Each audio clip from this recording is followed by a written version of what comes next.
Madame Fadia Taleb. L'objectif de cette vidéo, c'est de réaliser ou de simuler le réseau suivant sur Packet Tracer. Alors j'utilise la version 8.2.1, je vous la recommande. Donc j'ouvre mon simulateur et j'essaye de reproduire ce réseau. Donc je prends, là vous avez tous les équipements que vous pouvez utiliser sur ce type de réseau. Donc là je vais prendre un ordinateur de bureau. Je vais essayer exactement de reproduire la même chose. Donc il y avait tout ça.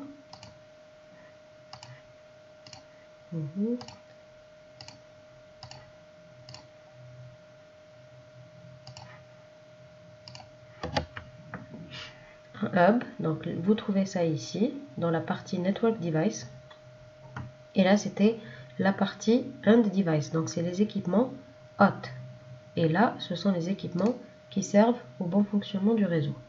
Dans la partie Network Device, vous avez les routeurs, les switches, les hubs, les équipements sans fil, les différents équipements qui permettent de réaliser la sécurité sur le réseau. Et là, vous avez voilà une petite émulation de réseau WAN. Donc, je vais aller prendre un hub, comme sur l'image que je vous ai montré au début. Alors, le hub, c'est celui-là. L'objectif donc de cette vidéo est de comprendre ce qu'est un domaine de collision et un domaine de broadcast. Donc ça va vous permettre de mieux comprendre les choses. Alors, je prends ce switch.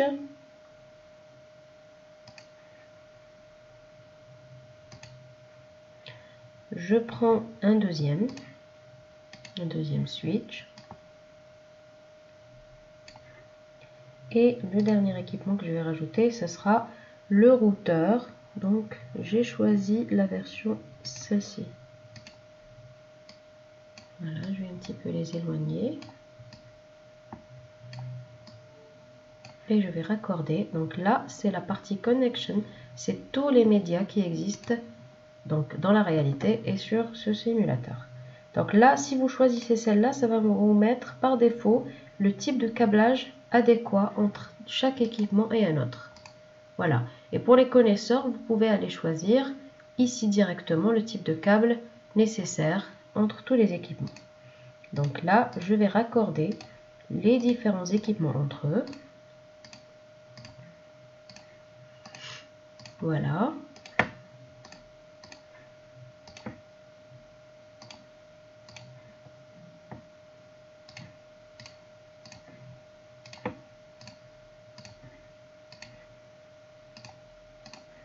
Et voilà. Donc là, nous avons bien le réseau suivant. Je ne sais pas si je vais pouvoir coller le schéma ici. On va essayer tous ensemble. Si je prends l'image et que j'essaie de la coller là, est-ce qu'on peut la voir? Non. Donc voilà. Ce qui me reste à faire maintenant, alors c'est de paramétrer ou de configurer mon réseau. Je vais commencer tout simplement par les adresses IP, donc PC après PC. Alors vous voyez bien que là c'est un réseau local, voilà, qui a un plan d'adressage différent de celui qui se trouve sur le côté droit. Voilà, le but donc c'était de raccorder deux réseaux LAN différents grâce à un routeur et de voir le comportement du routeur dans ce réseau. Voilà, donc je vais commencer par le premier PC. Je vais lui attribuer une adresse IP. Donc c'est le 192.168.1. J'ai choisi sur ce TP ou sur cette pratique. Donc l'adresse, de commencer par l'adresse 100. Alors le masque par défaut. Alors là c'est la classe C. D'accord. Où 3 octets sont réservés à la partie réseau et un octet est réservé à la partie hot. Donc le masque par défaut pour cette classe est égal à 255 3 fois 0.0. L'adresse de la gateway, donc la gateway comme je vous ai expliqué, c'est l'adresse par laquelle on sort pour aller vers des réseaux extérieurs. Voilà, alors j'ai prévu de mettre une adresse sur le réseau, donc côté réseau LAN sur lequel nous travaillons, l'adresse suivante, 192.168.1.1. Donc par défaut, toujours la passerelle, on lui donne la première adresse du réseau. Et je valide tout ça. Alors, le PC, voilà, je passe ensuite à celui-là. Desktop, ipconfig. Donc, c'est toujours la même adresse. C'est le 101. Donc là, il y a la partie hot qui change, bien entendu. Et nous avons 192.168.1.1. Toujours la même passerelle. Là,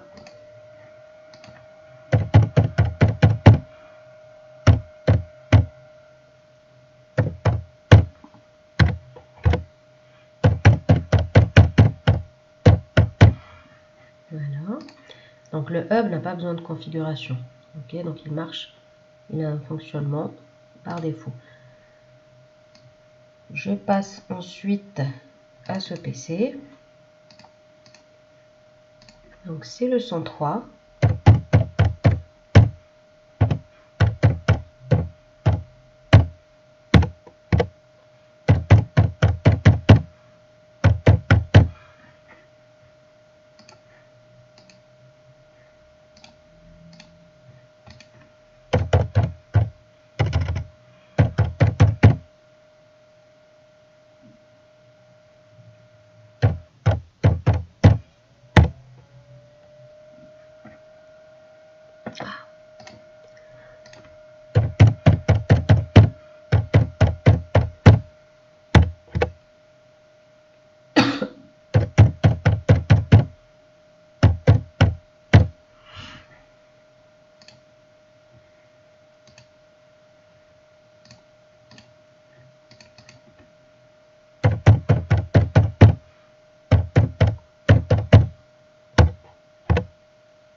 Toujours la même passerelle. Le switch n'a pas besoin de configuration. Le routeur, on va le configurer par la suite. Alors, le plan de configuration de cette partie-là est différent du plan de configuration de cette partie-là. Alors, j'ai choisi donc d'attribuer l'adresse réseau 192.168.1.0 et de ce côté-là, l'adresse 192.168.2.0. Voilà, c'est deux adresses réseau différentes. Donc là, si je vais étiqueter un par un. Donc 192.168.1.100. D'accord.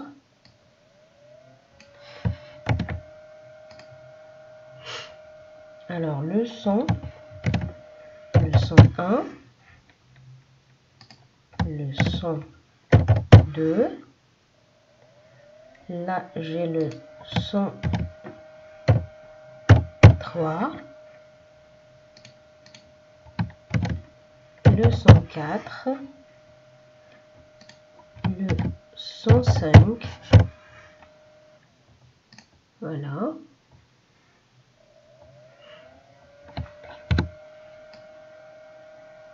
Le 105. Et là, j'ai donc l'adresse. Je vais commencer par le 2, donc .106. C'était un choix. Voilà.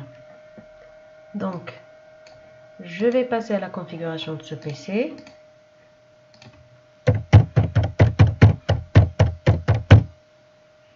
Alors, le masque reste toujours le même puisque c'est la même classe. Mais le gateway va changer.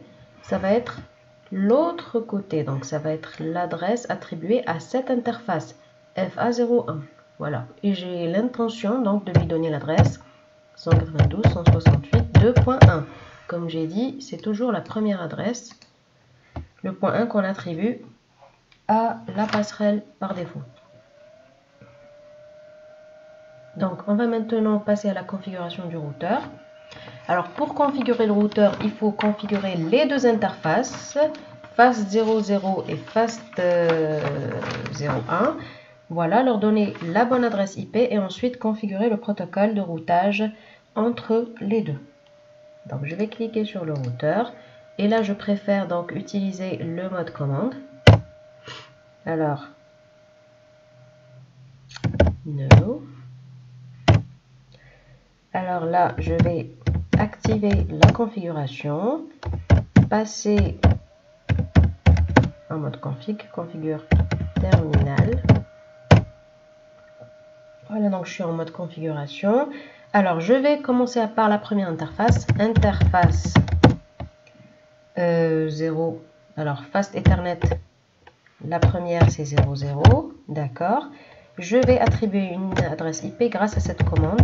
IP adresse 192.168, donc j'ai dit je lui donne l'adresse 1.1 et le masque c'est celui par défaut qui sortait à chaque fois que j'allais configurer. Donc ensuite je vais activer l'interface en utilisant la commande no shutdown.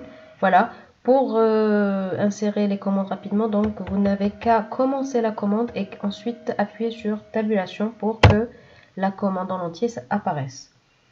Alors, no shutdown, et je sors de mon interface, puisque j'ai fini de la configurer. Ensuite, je vais aller dans la deuxième interface, donc interface, voilà, Fast Ethernet, alors ce sera la 01, IP adresse 192.168.2.1 cette fois, avec le masque par défaut, 255.0.